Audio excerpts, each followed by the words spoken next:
Alright, let's talk about Spain. The Iberian Peninsula has always been prime real estate with its mountains, coastlines, and endless sunshine.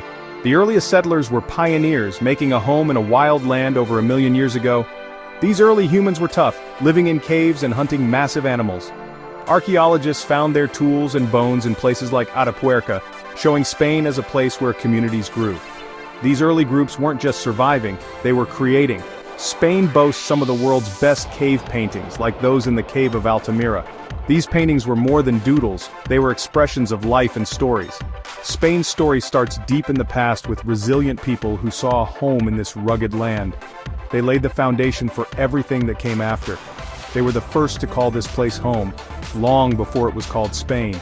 They were just people, living their lives, hunting, painting, and setting the stage for history. It's a reminder that every culture starts with a few brave folks looking for a place to belong, and Spain's first residents found it right there, between the mountains and the sea. This was the very first season of the show we now call Spain. Fast forward a few thousand years and the neighborhood gets crowded. The Iberians were the original locals, skilled farmers, metalworkers, and artists. They had their own written language, though we still can't fully read it. Then came the Celts from Central Europe, bringing their customs and love for a good fight.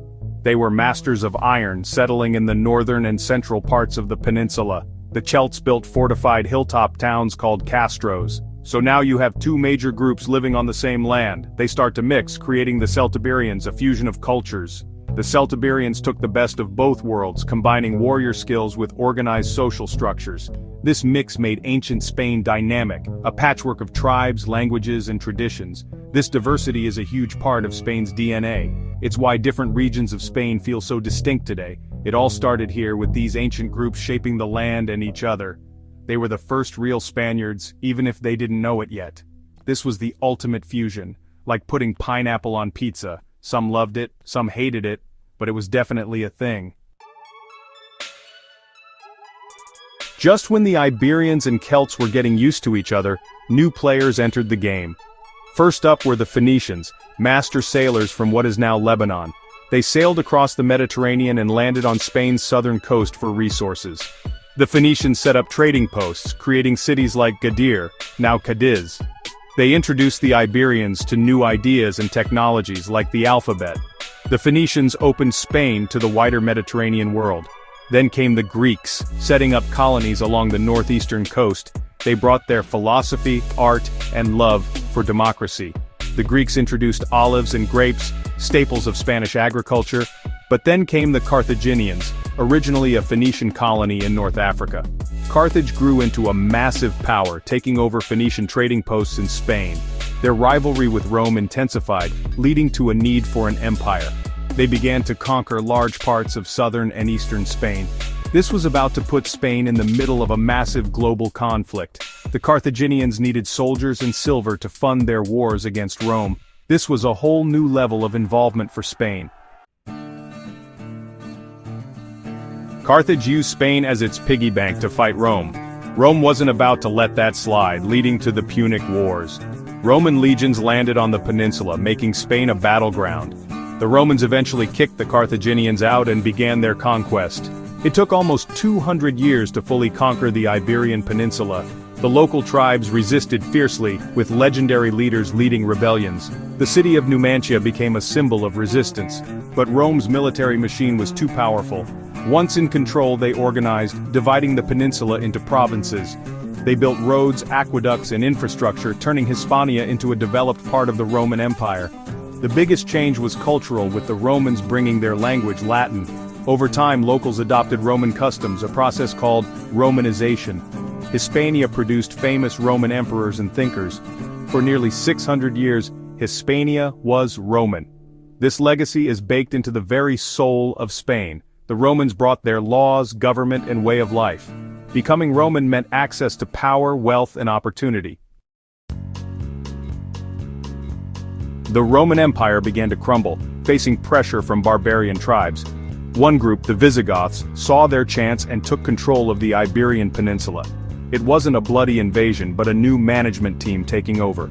The Visigoths were a warrior elite ruling over a larger Hispano-Roman population. Over time, the lines blurred and the Visigothic kings bridged the gap. King Ricard converted to Catholicism, uniting rulers and the ruled under one faith. They merged legal systems, creating a common law code.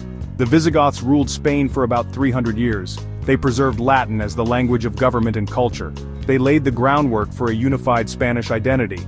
Their capital, Toledo, became a major political and religious center. They were a crucial chapter, bridging Roman Hispania and what would come next. As the Visigothic kingdom struggled, a new force emerged from the south. In 711, an army of Arabs and Berbers crossed the Strait of Gibraltar. The Visigothic kingdom collapsed, and the Muslim conquerors controlled the Iberian Peninsula. They called their new territory Al-Andalus, marking a fascinating period in Spanish history. Under Islamic rule, Al-Andalus became an advanced civilization. Cordoba became the largest and most sophisticated city in Europe. The Great Mosque of Cordoba was an architectural marvel. Al-Andalus was a place of learning, luxury, and innovation. Muslims, Christians, and Jews lived together in relative peace. This created a fertile environment for intellectual exchange. Advances in mathematics, medicine, astronomy, and agriculture flourished. The legacy of Al-Andalus is everywhere in Spain today. It's in the language, architecture, and music. The Alhambra Palace in Granada is a stunning example of Islamic art. This period added a rich and complex layer to Spain's identity. While Al-Andalus flourished, Christian kingdoms in the north clung to life. These kingdoms began the Reconquista, a slow process of reclaiming land. Over centuries they grew stronger, capturing territory from Muslim states.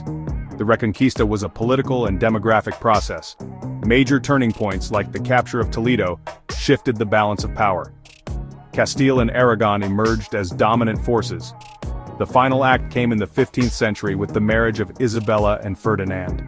They launched the final push against the Emirate of Granada. In 1492, Granada surrendered, completing the Reconquista.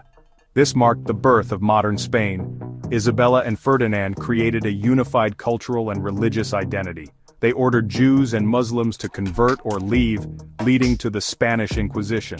In 1492, they also sponsored Columbus, changing Spain and the world. The ancient story of Spain was over, and its modern global story was just beginning. This was a monumental year with the entire peninsula under Christian rule.